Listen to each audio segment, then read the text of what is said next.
Halloween is just around the corner, and it's a lot of spooky time for a lot of people. I don't get it, but hey, a lot of people like being scared. Hello, I'm Deborah Sedillo Dugan, and welcome to another City Update. I'm here at the 13th floor haunted house. I'm here with Tim Pugsley. He is part of the 13th floor entertainment. It's great seeing you. I appreciate it. Thank you for having me. So this is a pretty awesome haunted house. So tell me a little bit about it. Yeah, we're the 13th floor haunted house located off the I-17 in Bell Road. We actually have a pretty well-known reputation here in the valley, and we're really excited to bring another year here. There's something creaking over there. Is that real, or is that okay? Because this really kinda does. Kind of just have our own dynamic going on, okay, even really, with no one in here. Because it really does. Really it'll get you. Out. Yeah. It does. You okay. should see it with all the actors in here. Okay. Well, let's talk about the actors. Okay, it says haunted house. It's already open for business. Absolutely. How many different scenes or sets or houses do you have here? We actually have 2 haunted houses for the price of one. You'll actually go through the 13th floor haunted house, and we're in the graveyard scene right now. Once you kind of complete that one, you're going to go through Zombieland, which is a more high intensity, more modern haunted house where we have a lot of parkour guys, some zip lines, just a really intense attraction, and the combined, features of both will leave you pretty terrified.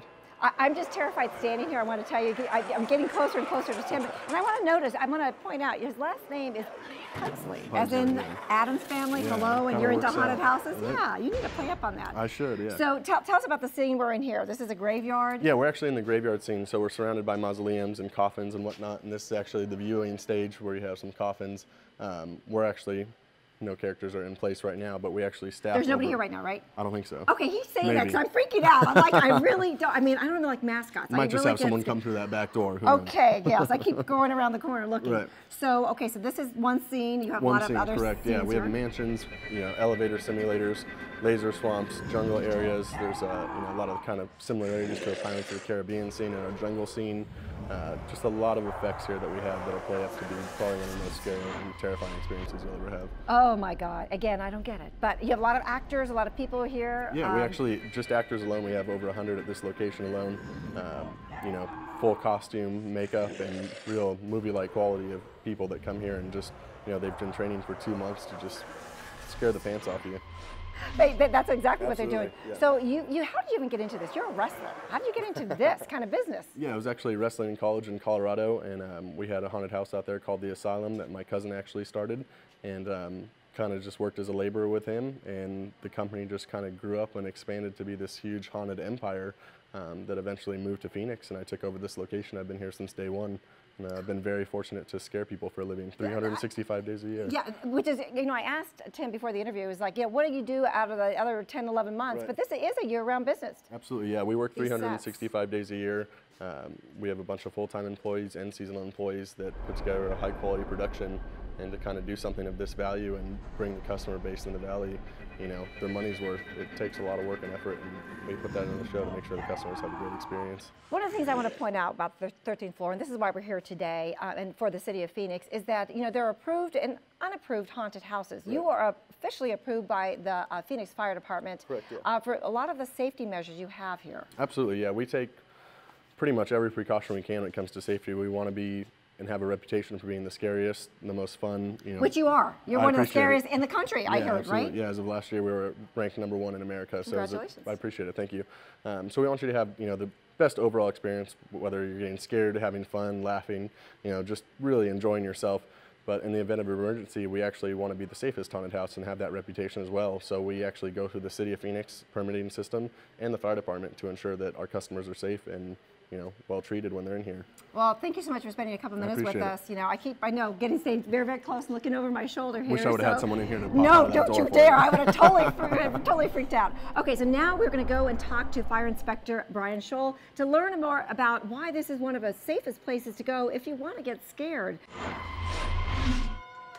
Okay, I'm officially scared. I'm even afraid of dolls. I already told you, this is not my thing, the haunted house. I'm here with Fire Inspector Brian Scholl. If you walk a little bit over here, Brian, and we'll take a look at this scary closet. Very scary closet. This is another section of the haunted house. So talk about the importance of being approved by the Phoenix Fire. What are some of the criteria to be approved? Well, one thing is for sure is emergency lighting. So if the power were to go out and you're standing in this closet, these emergency lights will come on and actually illuminate and get you out to the exits. Okay, that's very, very good, important. Okay, so if there is an emergency, there's a couple things that happen. All the lights, like you said, will illuminate. The actors become... The actors become rescuers. So let's say the fire alarm were to activate. Okay. all the theatrical noises and music will all shut down and all the house lights come on.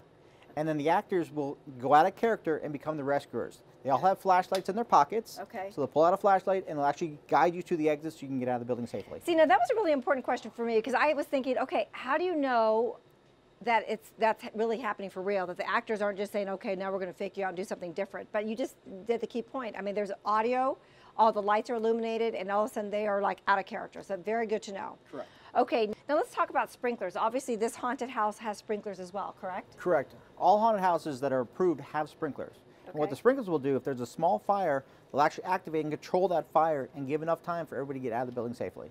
Okay, so other criteria, the sprinklers, the lights are illuminated, and we're going to go to another room too and we'll talk about a little bit more about the fire exit and the signs to help people get out as well.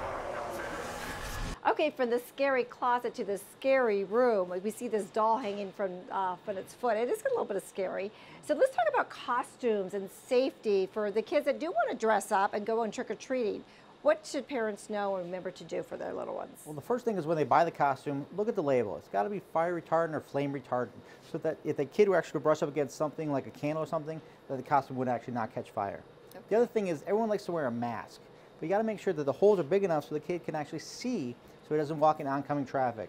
The other thing is a lot of them are plastic and they're really tough to breathe.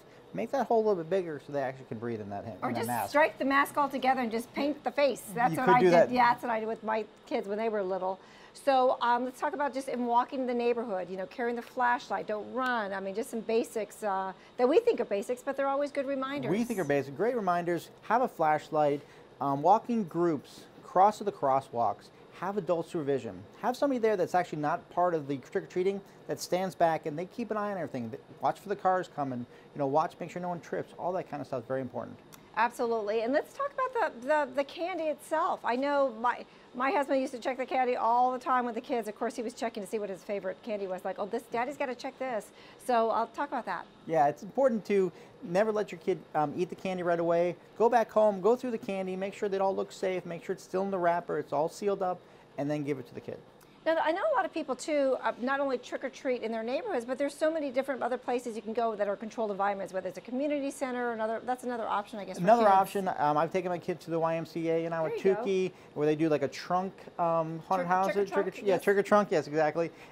Great place to go. It's a safe environment, great way to trick-or-treat. Yeah, those are all really, really good tips, too. And we want to remind you, we're at the 13th floor haunted house. And, you know, it is for all ages, but, you know, I don't know if I take my little ones to something like this, but, you know, you want to check it out if you're a young adult or a teen or an adult and you like being scared. So let's go and talk about some more of the safety features here at the haunted house that's going to, you know, that is, again, Phoenix Fire inspected and approved. We're in another scary part of the 13th floor haunted house. So Brian, let's talk again about emergency exit. If in fact, and this is why this is approved by Phoenix Fire, if in fact there is an emergency, there are emergency exits throughout this haunted house, correct? Correct. So let's say you're in the haunted house, you're having a good time, and all of a sudden there is an emergency. Okay. There's exit doors throughout the entire exhibit that you can easily get to. And this is once again where the actors become rescuers. Right. So if there is an event, they're going to open up this exit door right here. Clearly marked. Also at the bottom. Okay, you see this down here, absolutely. And it's not locked. All you got to do is push right through it. There we go. There you go. And now you're into their emergency egress area. Okay. You can follow the green arrows all the way to the exit and get safely out of the building. Wow, okay. And again, there's police and fire at all times during this haunted house, correct? They have security and they also have police officers on duty all the time. And all the actors are trained in emergency procedures. So if there is a problem, everybody knows what to do and where to put everybody. Okay, now we are, thank you so much for all this wonderful information and for Phoenix Fire being involved and making sure you get that stamp of approval, because we want our families and our children, our young people to be safe this Halloween season. So check out the 13th floor haunted house in Northwest Phoenix. I think you'll really be scared. For City Update, I'm Deborah Sedillo Dugan.